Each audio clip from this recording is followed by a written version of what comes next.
There's been so much drama going around the PSAL playoffs and student-athlete eligibility. Now, again, PSAL, you're underfunded, you're understaffed. Maybe you don't have the people who can do this. Then there's 17,000 who have access to nothing at all, which doesn't even account for the tens of thousands that maybe have one bowling team at their school or have a basketball team but nothing else. The historic class action lawsuit against the New York City Department of Education, alleging that they're violating New York City's very own human rights law by not providing Black and Latino students with equal access to the public school athletic league.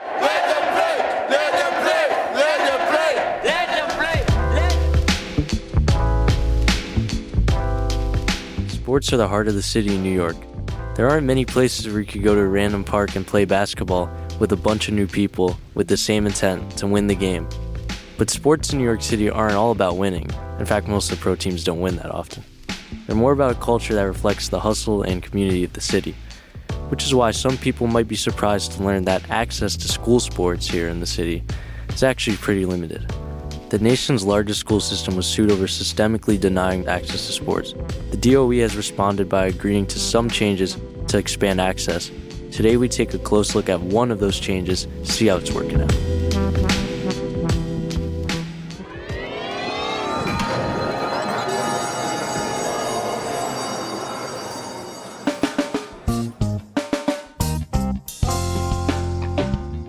This is PS Weekly, the sound of the New York City school system. I'm Jasper, Mallorca, a senior at the High School of Art and Design. And I'm Roberto Bailey, a senior at Hunter College High School. Roberto, do you like sports? Yeah, I feel like I'm definitely a casual fan, but still a fan. Oh, what would you say is like your favorite? Oh, that's hard. I really like to watch college basketball. I watch it with my dad, especially like during March Madness. He went to UVA, so he's like super into it. So I would say basketball is probably my favorite. Basketball is, out of all the sports, it's like an art form. It's like the dribbling, it allows you to improvise in the same way like if you're playing jazz music or if you're like sketching in your notebook or something. But definitely like my favorite sport to play is cross country because I've been running on all my school teams since the third grade. So you're on your high school team now? I'm actually not. Like, I go to an art school, so there isn't that strong of a sports culture. Not a lot of people would want to join, and there's not enough staff that would do it. So I actually can't really run my school, unfortunately. If your school did have a team, would you want to be on it? 100%. Because it's like, I already love my school, so I want to have that personal bias on my back. And I feel like I'd be playing with a lot more heart, thinking about my school, like all my friends, and just that community while I'm playing. I think it would be more inspiring. So what did you end up doing? Like, did you have to just give up running completely? I actually didn't have to give up running because the PSAL All Access program came in clutch. So I've never heard about that before. So what's the All Access program? Well, it's kind of within the PSAL, and the PSAL stands for Public School Athletic League. It was made like a really long time ago in like 1903. It's basically the main sports league for all the public schools in New York City. 400 schools are in it, and 45,000 students play across 25 varsity sports. But the All Access program was made because, despite its size, many New York City public schools still don't offer enough sports. And looking at what schools don't have access to revealed deeper inequity issues. Chalkbeat reported that in 2024, just 38% of Black and Hispanic students go to a school with 20 or more teams, compared to 61% of students who are white, Asian, multiracial, or belong to other groups. So how did this program get created? Well, in 2018, there was a class action lawsuit that argued the DOE and PSAL were discriminating against Black and Latino students by not giving them the same access to sports. The suit highlighted that access to sports is essential for helping students maintain mental and physical health, and necessary for access to community building, teamwork skills, and college opportunities. So it wasn't fair that Black and Latino students couldn't have access to a diversity of athletic opportunities. In 2022, the lawsuit was settled, and that's what created the All Access program, which let students join sports teams at other schools if their own didn't offer what they wanted to play. And how exactly does it work? So like in my case, like my school didn't offer cross country, so in the PSAL All Access program, there's like 4 different types of programs. But the one like a lot of people could use to join teams around them is the individual access program, where you could basically join another school and try out there, like where it geographically works. So for me, I ran as a Gator at the Lab Museum School. Do a lot of kids end up like having to do this? According to the DOE, about 1,500 students participated in the Individual Access Program for 2023-24 school year. But in my experience, this program isn't advertised a lot, so a lot of students who could have benefited from the program didn't actually really know about it. Yeah, and I feel like beyond that, it must just be weird in general, like for these students showing up at a school where you don't really know anyone and kind of just being like, hey, I'm on your team now. Like, what is that like? Yeah, it's definitely like pretty awkward because it's like they see you show up and, you know, you don't go to the same school. So beyond knowing them as like a teammate, you're learning about them basically as if you're going to a new school where everyone already knows each other. Yeah, so are you the only kind of student at your school who's been dealing with this, like trying to balance the art side of things and the sports side of things? Definitely not. Actually, I think there's someone I know we could talk to. A friend of mine, Noah Moore, is a fellow senior at Art and Design. He plays basketball and volleyball on our school team, but thanks to the PSAL All Access individual program and the fact that our school doesn't have a football team, Noah travels from our school at East 56th Street all the way down to Tribeca to play on another school's team.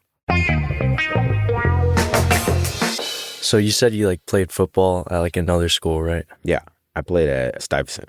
Mm-hmm. What made you like want to play football? So at our school, I've been on like the basketball team and the volleyball team, but this year I also decided to play football at Stuyvesant.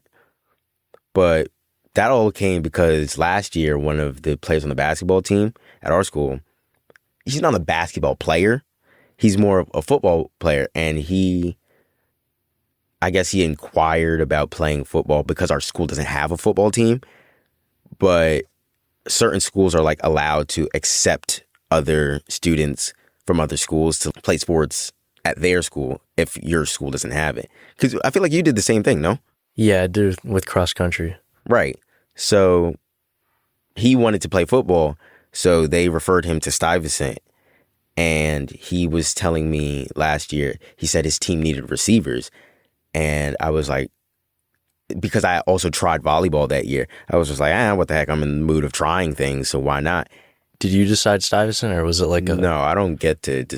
I don't think you get to decide the school that you... I mean, for me, it was because I was following the kid who comes to our school, who wanted to play football. I don't know if he got to choose which school he wanted to go to.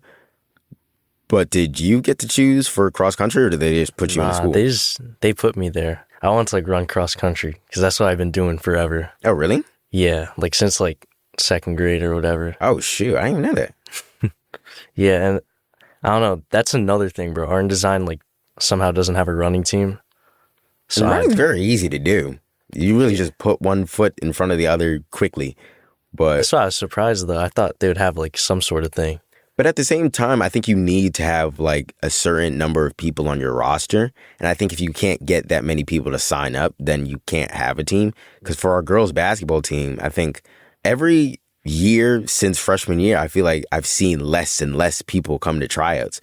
So then it's like you don't have much of a team. And if one person's missing, then you have to forfeit a game. So I think the fact that we don't have that many people trying out is also a little bit of an issue. What was like the difference? Like, was the tryouts really busy in Stuyvesant? Like, could you tell they were taking it serious? Oh, for sure. But that's also because you have so many people coming from so many different schools. Because it was only me and Jared coming from Art and Design, but you had people from Murray Bergstrom, graphics, all these other schools, from like basically any school, like from 56th Street, I think, and below, that didn't have a football team. If you wanted to play football, I think they would refer you to Stuyvesant. And so we had a large number of people all trying to play for this football team, but there's only but so many positions. So everything is like a battle because you have like 4 or 5 other people who want your spot. It's like an iron sharpens iron kind of situation. So you're forced to get better whether you like it or not. What was your commute like? Well, for me and Jared, they would expect us to get there a little late because we're coming from an art school. And then and practice, depending on how well it goes, could go from, like 3 to 5, but also Pier 40 is a public field. So oftentimes we'd get kicked off by like a soccer program that has like the permit for the field. But if they didn't come, practice would run longer than it was supposed to. So then I'm not finishing practice till like 6:30. Then I have to hop back on the train to go home with like my football equipment in one hand, a heavy behind book bag. Did you ever have like to deal with like mentality shifts? Because I know like, you know, we're all familiar in art and design. Like you have all your friends and you have like an attachment to it. But like, how did it feel having to like kind of go from that to like a whole nother like environment in another school? Did you ever like go around there kind of missing art and design in a way? Like, for sure, because I went, like, when I would go to practice, like, the culture, not even, like, winning culture or anything, just, like, especially at a school like Stuyvesant, it's a very different demographic. So, oftentimes, like, I'd be at practice, and I'm sitting there, like, twiddling my thumbs, because I'm also not too much of a social person, so I'm not going to go out of my way to, like, go make a bunch of new friends there, but especially because people are coming from different schools and they're kind of coming together, people surround themselves with the people from their school, but it's only me and one other person. So if he's out on the field practicing and I'm like sitting there because it's not like a formation that I'm in, then I'm just sitting there like waiting and I'm just killing time. So I'm like, dang, I wish like I actually had people that I knew here that I could talk to, because, you know, it makes the time go by faster. going to like the new school, do you remember like the first day where you got there, you're like, I don't know any of these people, and like what did your mind, like what did you want to do about it, kind of? I remember the first day I walked in with Jared and his friend, I guess who I assume invited him to the team. Maybe. I said what's up to him. And then I met the coaches. I said hi. And then I threw my cleats on and we started running practice. And so when I ran my first route, I'm running at 100% effort and I'm a fast person. So my coaches started to realize that too. But after a while, you start to meet a couple people and you're like, oh, like I'm friends with these people. I'm not friends with these people. And you find your place after a while. They definitely surround themselves with each other. So if you're an outsider coming in, unless you're doing something incredible for their team, 9 times out of 10, you just fly under the radar. Mm-hmm. I think that's another, like people forget, like they think it's kind of easy to like go to a new school, like for the PSAL thing. But like, how was it for you? Low-key, it wasn't terrible, but I feel like people kind of forget the whole social aspect of like having to go to all these people like unfamiliar, you know what I'm trying to say? Yeah. Because I remember like I got there, me and Emilio were actually on the team. But like when Emilio got injured, I was like, what am I doing here? So I had to like kind of, I slowly kind of made some friends, but like it's not the same as like being art and design, you know what I mean? Literally the other day, they had a banquet for the Stuyvesant team, the football team, and like I would have, if I went, there was free food. I think they were giving out awards and all this other stuff. But at the same time, I had a birthday party that I promised I was going to like months before they even invited me. But then at the same time, it was like, I'm not exactly upset that I missed it. Because at the same time, I don't talk to half those people. So if I showed up, I would have been catching up with people. But they were like cool for when and there's definitely close friends I've made. But for the most part, most of them is just like, we were teammates and I respected you as a teammate, but I know deep down, I'm not your friend, which is okay because I don't have to be everybody's friend. But going to a new school, you definitely get that feeling of being an outsider is a struggle in itself. How important do you think like being on a sports team? Because at least for me, like I have fun doing my sport, but like that, I also want to like have fun with the team. Like how important do you think it is to like be able to go to practice and be like smiling to see everyone? You know what I mean? Because don't you think that makes the sport more fun too? It definitely makes the sport more fun, and especially if everybody's having fun, it unites people. So then you start building those bonds because you're sitting there smiling, you're laughing with other people, you're joking with other people, and you really start to form a bond between teammates. Because once the fun aspect is gone, you really don't want to be there anymore. And so then you stop trying because you're just like, I want to get through practice to go home. Are there other sports you would have wanted to play if you knew you could play at another school? I always wanted to like explore track, and I just never did it because I didn't know that was a thing that we could. I didn't know we could play sports at another school. I mean, they'll make an announcement every now and again, but it's not like pushed for you to be like, go play at a different school. So you have to like figure it out on your own. Yeah. So there's a small number of people who will like I know there's a person who does swimming at another school. You guys do cross country. I did football. I don't know what other sports people play at different schools, but they definitely don't push it. So track would probably be one of the ones that I would have done that I never got the opportunity to because I never knew about it. Yeah, definitely. What about you? What do you think? Low key, like, I mean, the only other sports I would have wanted to play, they already offer, so. Oh, like basketball? Yeah, but like I'm not making that. You could have? Yeah, like I should have. Bro, low key, I regret not trying out this year because this is my prime. But whatever, that's a whole other thing. So you know how like when we're doing the high school process, we didn't really think about a lot of the things. You probably like thought like, oh, I kind of want to do some art, but like, do you have like any regrets at all? Because I know like art and design's not centered towards sports, and you're like more of a sports centered person. So like, do you think you ever regret about art and design? I remember there was 2 moments where I thought like, oh, I should have gone somewhere else. Number one being when we played Philip Randolph and they told me leave the school. Then I was like, what would have happened had I not chosen to go to an art school? I think had I gone to like an actual sports related school, I probably would have gotten a lot better because you're surrounded by different coaches or competition that's going to teach you, like, you're going to grow. Stuyvesant, I've made graphics for them, and they'll post them on their official page.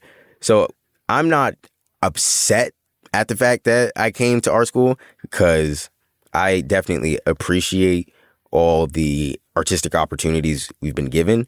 But I know if I went to another school, I probably would have been a better athlete. But, you know, maybe that's just not my journey. That's what my dad always likes to say. Everybody's journey is different. So maybe this is just the way mine was supposed to go.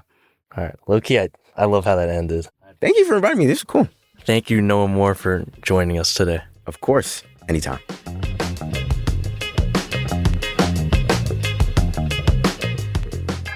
Noah went to great lengths to play a sport. I totally get it. I mean, I love cross country, and I just wanted to have another opportunity to play it. So having the PSAL access program to play, even though it was pretty hard, just like Noah said, like meeting new people, kind of competing for the same spots as them, and how it felt like you're kind of going to a new school where everyone knows each other. It was definitely hard, but it was definitely worth it just because I got to play the sport I loved. Yeah, I mean, I guess I didn't realize just how big of an issue this is. I've always kind of thought of sports as something schools might automatically have. And I think especially because my school, Hunter, does have over 30 teams and very like active recruitment from coaches to get people to play. Most of the people I've talked to haven't heard about this inequity or heard about the All Access program at all. Yeah, more people should definitely know about this. Like, there's a lot of people, like, in a lot of schools, including mine, like, that I know that were just, like, so into a sport.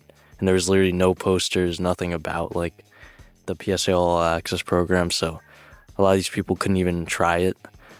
So, and especially because, like, in high school, you want to, like, explore new things. Like, you're young, you're still trying to learn about yourself and do new things. So for me, like, and other people at my school, like, who want to be both artists and athletes, this, like, kind of gives an outlet. And even beyond just people at art school, like, this gives an outlet to people who've had maybe a long day in academics and they could just go and play their favorite sport. Yeah, and beyond just you and Noah, it's kind of about this larger equity issue, right? Yeah, it's definitely not just about, like, how much sports you have or anything, because the PSAL All Access program is about allowing people to follow their dreams, or simply even just having the access to trying new things. Like, race and zip code shouldn't mean someone who wants to make the NBA can't even have that shot. The PSAL did not respond to our request for comment.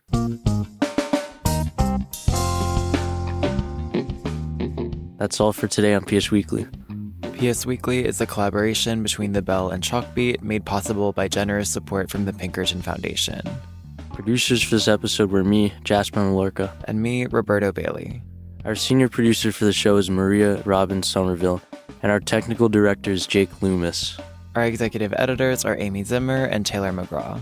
Additional production and reporting support was provided by Mira Gordon, Sabrina Duquesne, Zana Halili, and Caitlin Melville, and our friends at Chalkbeat.